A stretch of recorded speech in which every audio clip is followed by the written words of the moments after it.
We just got 2 new episodes of Maul Shadow Lord. It's another Monday. Let's get right into it. These are very dense episodes, and there's a lot to discuss. Starting things off here with episode 3, I want to start by talking about all the Maul and Devon stuff we got, because this was a very Maul and Devon-centric episode, as well as Lost, which we'll get to later, which was also very interesting. But the Maul and Devon stuff, so basically we had a solid 10 minutes of the episode, I think, is just dedicated to Maul basically trying to convince Devon to join him on his side. She's resisting. She's locked in her Jedi ways. She doesn't want to, but he seems to be slowly getting through to her until the end, when they just kind of like totally just dissolve us into just fighting. But yeah, we get lots of moments between them. Maul he obviously sees her as a very valuable tool that he can use in his syndicate building, whatever he wants to do with her. And I honestly did think, though, that it was going to be a lot easier for him to convince her to join him, and I was actually kind of surprised, and I was pretty happy with the way they took things, because I feel like with a lot of Disney stars, really, lately it's been really predictable, like, where things have been going, but to see, like, for once, a character actually resist the dark side, which I feel like we don't get a lot of in Star Wars lately. I feel like lots of the time lately in Disney Star Wars characters, they get tempted by the dark side, and they just usually switch sides. It's not too hard, and they don't really try to fight too much, especially in the Acolyte. That's a whole nother story. But here in Maul Shadow Lord, we actually see, like, no, there's still Jedi out there that can resist the dark side. That was definitely interesting to see, but not totally. I mean, it definitely seems like there's still a possibility for her to be convinced later down the line, and I still feel like it's definitely possible for her to end up being Darth Talon, which they can then use to set her up for the Dave Filoni Heir to the Empire movie, if they want to go that way, even though that's not how it goes in the original Heir to the Empire books. But with the way they've been setting up all these different storylines across all Disney Plus shows, I could see that happening. I could see it fitting in the Disney Star Wars established universe, and hopefully finding some way to sort of redeem the sequels. I mean, I don't think there's really any way they can do that, but they're doing the best with what they have, and hopefully we can at least get some new good movies in between the original trilogy and sequel era. So yeah, Maul and Devon, that's definitely one of the main points of the episode. Definitely very interesting scenes, though. Like, they weren't boring, very well paced. The lighting, it was very dark, so it was actually really hard to see for some of it. But we got lots of great moments. Yeah, the fight at the end, it was great just to see Maul just not even trying, using the Dooku style even when he's fighting with Talon. The colors of the lightsabers, obviously, the animation just continues to just be fantastic. This episode's no exception.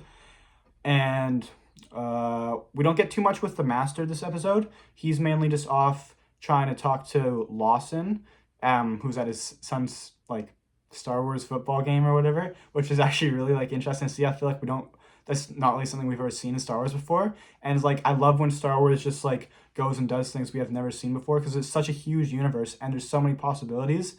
And, like, I just love, like, when we saw in Skeleton Crew, like, seeing, like, an average Star Wars, like, school and average Star Wars town and all that, like, things we just never see. And, like, here in Maul Shadow Lord again, like, with almost football games, and then, like, sort of like a cyberpunk style city with this Janix planet. It's like Coruscant, but without the Empire, without just kind of a lot more lawless, but also, like, there's still people keeping the order. It's just not the Empire. It's actually good people who are interesting characters, who have values. It's like, it all just makes for a really, really interesting planet, and it's a very good setting for the story, I think, for the story to take place, for Maul, for all these characters to be in. It's a really great planet, and I hope we get to spend a lot more time here, and hopefully in the future too, because I think this Janix planet is just such a something that we don't see very much in Star Wars, and there's just so much potential here. And with the Empire coming up in the next few episodes, I think it's just gonna make things even more interesting.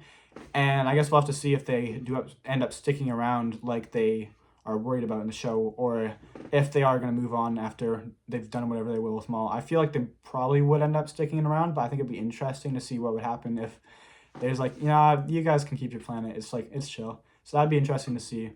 But yeah, the stuff with Lawson in this episode as well, that was all very interesting as well. Lawson is one of the highlights of the show, especially in these 2 new episodes.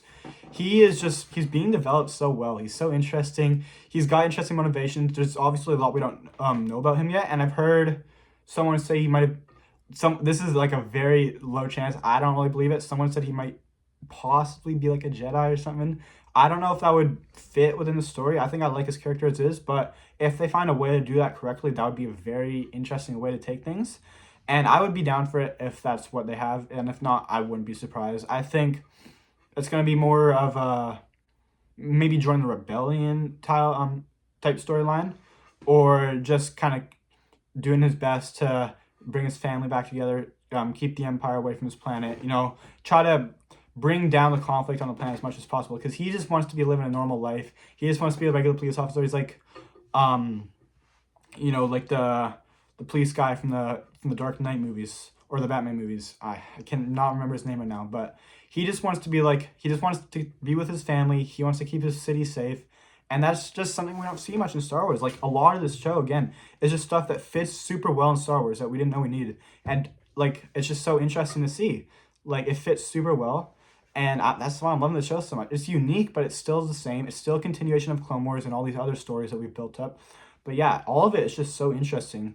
And it just comes together super well, especially in these 2 latest episodes.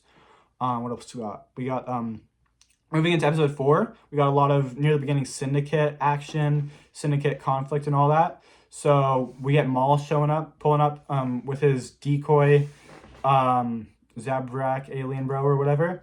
So he walks in right there. He just mows a bunch of these guys down with his lightsaber, not even trying at all. Just awesome to see again. We got another Maul hallway scene, just like the first episodes. We're just getting fed with all these Maul scenes, and I'm all for it. And the little alien syndicate boss, D or Vario. Yeah, he gets away again. I don't know how much longer he's gonna keep getting away. I think he's probably got a few episodes left before someone finally just shuts him up, because he's probably definitely not one of the most interesting characters in the show. I mean, he has his moments. He serves his purpose in the story, but compared to everyone else in the show, like, he's definitely not one of the highlights. We get Devin with her master. We get some moments there. Just nice to see, once again, moments between Jedi Master and Apprentice post Order 66. That's what I've been saying. It's one of my favorite things about this show. It's just such a unique way to take things. And I hope we get more moments with them. I hope they stay together. I hope one of them doesn't end up getting separated or dying or anything.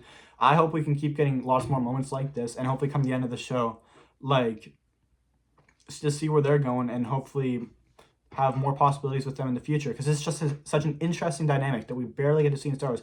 We saw it in Rebels, kind of, with Kanan and Ezra, but they weren't a duo pre-Order 66. Like, it's just, I can't express how much I just love this dynamic, and I hope we get to see more of it.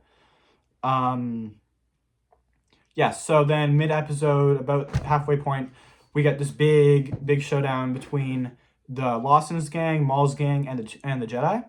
And I was kind of surprised that Lawson didn't just back down, because he was very, very outgunned. But I mean, like Maul said, he deserves respect. We get a really, really sweet little battle on there. It's not super long, but it's definitely very dense. It's very nice to see with the animation, I was surprised, like, how close it was, because it seemed like Lawson was outnumbered by Maul, like 10-1. But somehow that he managed to survive, and a bunch of his guys, which is kind of crazy. I guess Maul's guys aren't as strong, or Lawson's guys are just overpowered.